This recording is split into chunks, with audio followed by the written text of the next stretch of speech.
A kú déédé àsìkò yìí. Kókó inú ìwé ìròyìn la mú wá fún yín láti inú àwọn ìwé ìròyìn ilé wa. Orúkọ tèmi ni Ọmọgbémisọ́lá ọmọ Alọ́gọ̀madẹ̀. Ìjọba àpapọ̀ yóò bẹ̀rẹ̀ kíkó 500 5,500 ọmọ orílẹ̀-èdè Nàìjíríà pẹ̀lú àwọn akẹ́kọ̀ọ́ tí wọ́n há sí ìlú Khartoum àti àwọn ìlú mìíràn ní orílẹ̀-èdè Sudan. Láti lè mú kí ìgbésẹ̀ yìí yá kíákíá, ìjọba àpapọ̀ ti yọ̀ǹda 150 mílíọ̀nù náírà (150 million naira) láti fi gba ọkọ̀ akérò 40 fún kíkó àwọn wọ̀nyí láti Sudan lọ sí Cairo ní orílẹ̀-èdè Egypt. Báǹkì àgbà Central Bank of Nigeria (CBN) ló san owó yìí sí àpò iléeṣẹ́ akérò kan nípasẹ̀ àjọ alámòjútó ìṣẹ̀lẹ̀ pàjáwìrì. Alága àwọn ọmọ Nàìjíríà tó ń gbé ní ìlú òkèèrè, Àbíkẹ́ Dábírèwà, fìdí rẹ̀ múlẹ̀ wípé lóòótọ́ ni wọ́n ti san owó. Kíkó àwọn èrò wọ̀nyí yóò bẹ̀rẹ̀ lówùúrọ̀ òní, Ọjọ́rú. Rògbòdìyàn kíkó àwọn ọmọ orílẹ̀-èdè Nàìjíríà kúrò ní orílẹ̀-èdè Sudan bẹ̀rẹ̀ látàrí ìjà agbára tí ó bẹ́ sílẹ̀ ní ọ̀sẹ̀ méjì sẹ́yìn láàrin ológun Abdul-Buhari tí í ṣe olórí ológun ilẹ̀ Sudan àti olórí àjọ ajìjàǹgbara Mohammed Dagalo. Ìjà yìí ni a gbọ́ wípé ó ti dẹ́mi èèyàn tí iye wọn lọ sí 500 légbodò. Ọ̀pọ̀ farapa bẹ́ẹ̀ sì ni ọ̀pọ̀ ti di aláìnílé lórí. Ẹ̀kúnrẹ́rẹ́ ìròyìn yìí wà nínú ìwé ìròyìn Punch tó jáde lónìí. Owó ìrìnnà lọ sí ilẹ̀ òkèèrè tún ti lọ sókè sí i ní ìgbà kẹta láàrin oṣù kan. Pípààrọ̀ owó pẹ̀lú iléeṣẹ́ ọkọ̀ òfurufú ilẹ̀ òkèèrè ti wọ 18.6 sí dọ́là kan (582 naira per dollar).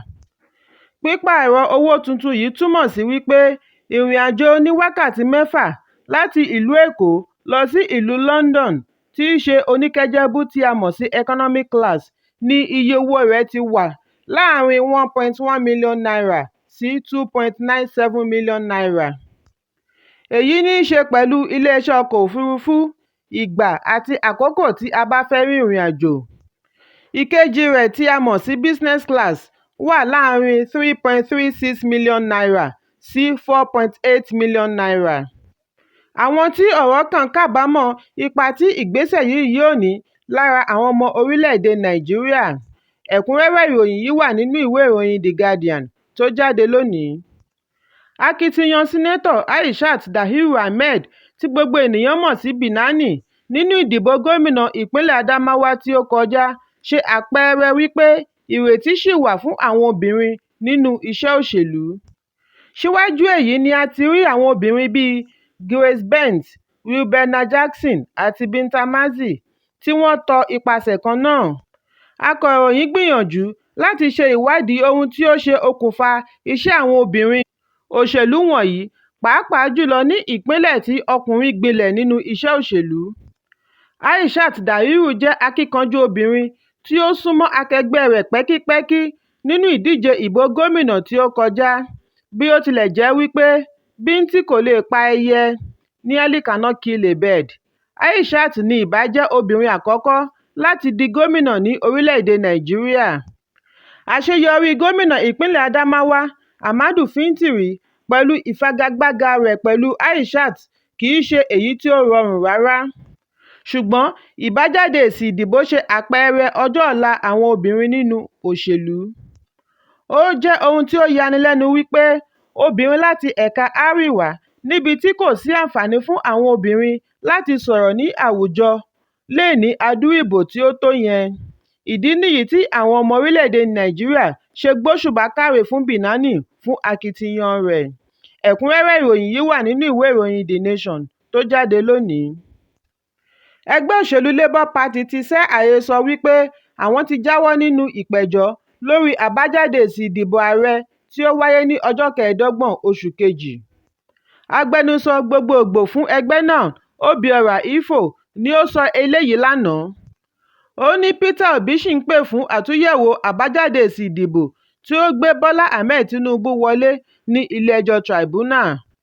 Ifo sọ wípé igbákejì alága ẹgbẹ́ náà tí wọ́n jáwé gbélé ẹ̀ fún ni ó ń lọ káàkiri tribunal tí Labour Party ti ń ṣẹjọ́ tí ó sì ń béèrè fún fífagilé àwọn ẹ̀sùn títí kan ti ìpẹ̀jọ́ lórí àbájáde èsì ìdìbò ààrẹ. Ẹgbẹ́ náà wá pe àkíyèsí tribunal láti má ṣe tẹ́wọ́ gba ìwé láti ọ̀dọ̀ agbẹjọ́rò àtijọ́ fún ẹgbẹ́ náà Samuel Akíngbadé tí ó sọ wípé àwọn ti jáwọ́ kúrò nínú ìpẹ̀jọ́. Bákan náà ni wọ́n ké sí iléeṣẹ́ ọlọ́pàá, DSS àti EFCC láti fi ọwọ́ ṣìkún òfin mú àwọn ọ̀tá ìjọba tiwantiwa wọ̀nyí. Ẹ̀kúnrẹ́rẹ́ ìròyìn yìí wà nínú ìwé ìròyìn Daily Trust tó jáde lónìí. Ọlọ́pàá kan tí ó ń sìn lábẹ́ adarí ikọ̀ ọlọ́pàá ti ìpínlẹ̀ Kwara, Táyé Atóbilóyè ni ó kú sínú àhámọ́ àgọ́ ọlọ́pàá ikọ̀ kẹjọ ìlú Lọ́kọ́jà ní ìpínlẹ̀ Kogi lẹ́yìn tí wọ́n tì í mọ́lé nítorí pé ó pa ibi iṣẹ́ jẹ fún ọjọ́ méjì. Ìwádìí jẹ́ kó di mímọ̀ wípé wọ́n gbé Atóbilóyè lọ sí àgọ́ ọlọ́pàá ẹ̀ka ti Òkè Onígbín ní ìpínlẹ̀ Kwara fún àkànṣe iṣẹ́ olóṣù kan tí wọ́n pe àkọlé rẹ̀ ní Quick Intervention. Lẹ́yìn tí ó padà sí àgọ́ rẹ̀ ní Lọ́kọ́jà ni ó pa ibi iṣẹ́ jẹ fún ọjọ́ méjì láì gba àṣẹ, ìdí nìyí tí wọ́n fi tì í mọ́lé. Gẹ́gẹ́ bí ìwádìí, wọ́n ní Atóbilóyè kérora nínú àhámọ́ fún ọjọ́ 8 kí ó tó jáde láyé. Ẹ̀kúnrẹ́rẹ́ ìròyìn yìí wà nínú ìwé ìròyìn Punch bákan náà. Kókó inú ìwé ìròyìn tòní kò ní jù báyìí lọ. Ẹ pàdé mi lọ́la fún àkọ́tún ìròyìn. Kí a tó lọ, ẹ má ṣaláì fi àríwísí yín ránṣẹ́, ìyẹn comment, kí ẹ sì bá wa subscribe sí ojúnà wa lórí YouTube kí Kókó Inú Ìwé Ìròyìn lè máa tẹ̀ yín lọ́wọ́ ní kíákíá.